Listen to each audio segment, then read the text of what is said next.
Hey guys, this is Sidra Malik और आप देख रहे हैं ड्रीम जुडिशरी। जैसे कि आप लोग जानते हैं, हमारे चैनल पर आईपीसी की लेक्चर सीरीज चल रही है। उसी लेक्चर सीरीज को आगे बढ़ाते हुए आज हम डिस्कस करेंगे कॉमन इंटेंशन। ओके, अगर आप लोग मेरे चैनल पर नए हैं तो मेरे चैनल को प्लीज़ लाइक, शेयर और सब्सक्राइब करना नहीं भूलें।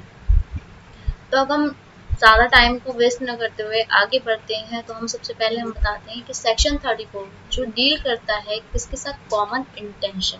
ठीक है, कॉमन इंटेंशन बात आती है सबसे पहले कि कॉमन इंटेंशन क्या होता है। कॉमन इंटेंशन कोई भी प्री अरेंज प्लान जो होता है किसी भी काम को आगे करने के लिए, क्रिमिनल एक्ट को करने के लिए जो प्री अरेंज प्लान किया जाता है, दो या दो से ज़्यादा लोग मिलकर को प्लान करते हैं, उसको क्या कहते हैं, हम कॉमन इंटेंशन कहते हैं।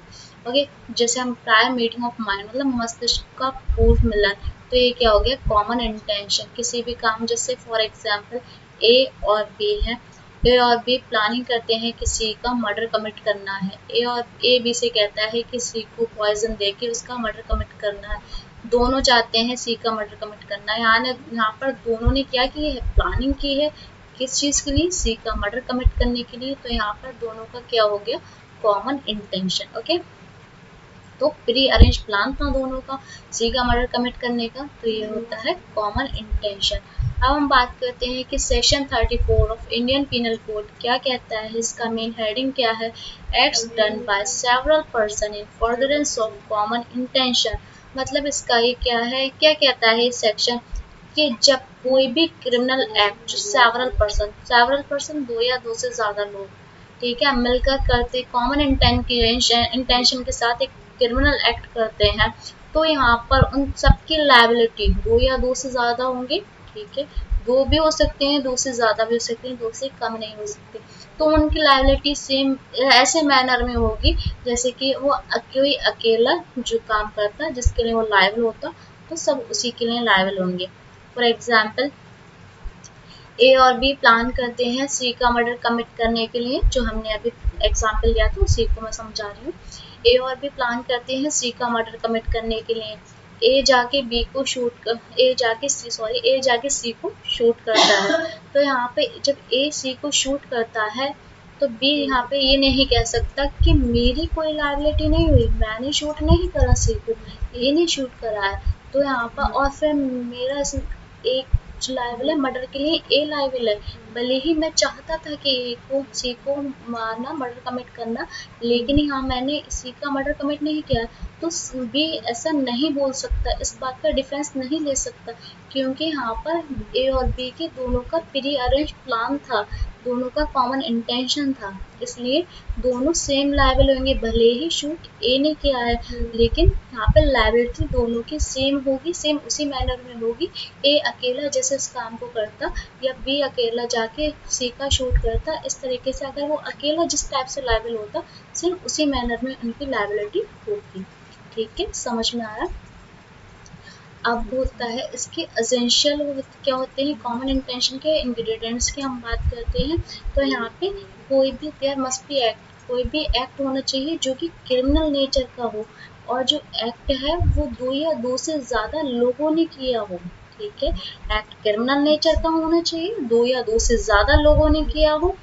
एक्ट जो है कॉमन इंटेंशन के साथ किया गया हो, ये नहीं किसके उस वो भी चाहता था मर्डर करना, वो भी चाहता था मर्डर करना, लेकिन दोनों ने कोई प्लानिंग नहीं की थी, आपस में बातचीत नहीं की थी, तो यहाँ पे वो सिमिलर इंटेंशन में चला जाता है। ठीक है, यहाँ पे कॉमन इंटेंशन दोनों की प्री अरेंज प्लान था, दोनों ने बात की थी, पूरी प्लानिंग की थी कि सीधा मर्डर कमिट करना है, तो यहाँ पे कॉमन इंटेंशन था। तो यहाँ पे कॉमन इंटेंशन होना चाहिए इन सब लोगों के बीच में। तो every person is involve in that act is liable for such act, जो जो इस एक्ट में शामिल होगा वो लायबल होगा उस काम के लिए।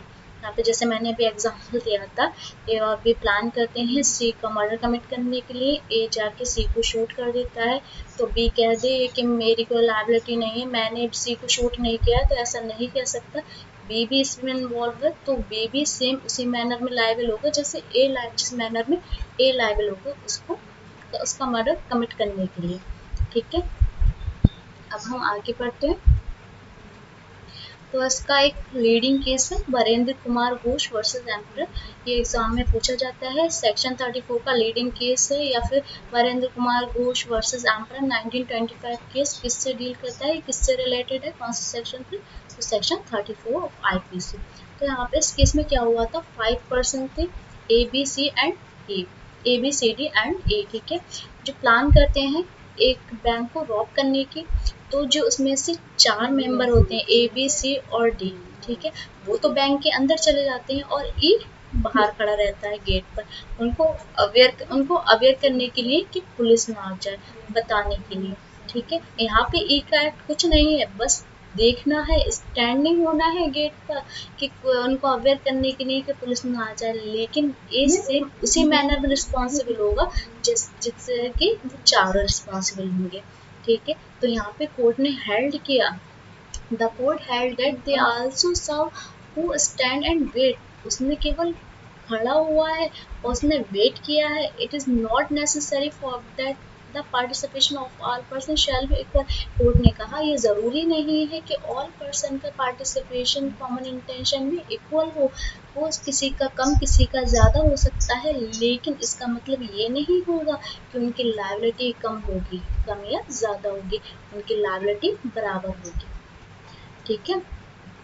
अब इसमें एक क्वेश्चन और पूछा जाता है कि सेक्शन 34 जो है आईपीसी का, वो डील करता है या किस चीज़ से डील करता है आईपीसी का सेक्शन, ये सब्सटैंटिव है या फिर रूल ऑफ एविडेंस है। ये सब्सटैंटिव नहीं है क्योंकि ये कोई भी पनिशमेंट नहीं डिफाइन करता, ये किसी न किसी सेक्शन के साथ रिलेट होकर इसमें पनिशमेंट दी जाती है।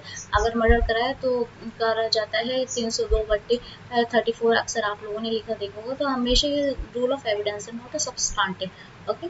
तो आज के लिए इतना ही। अगर आप लोगों को कोई भी क्वेरी हो तो कमेंट करके मुझे पूछ सकते हैं। अगर मेरा सेशन अच्छा लगा तो लाइक शेयर सब्सक्राइब करना नहीं भूलें। Thanks for watching.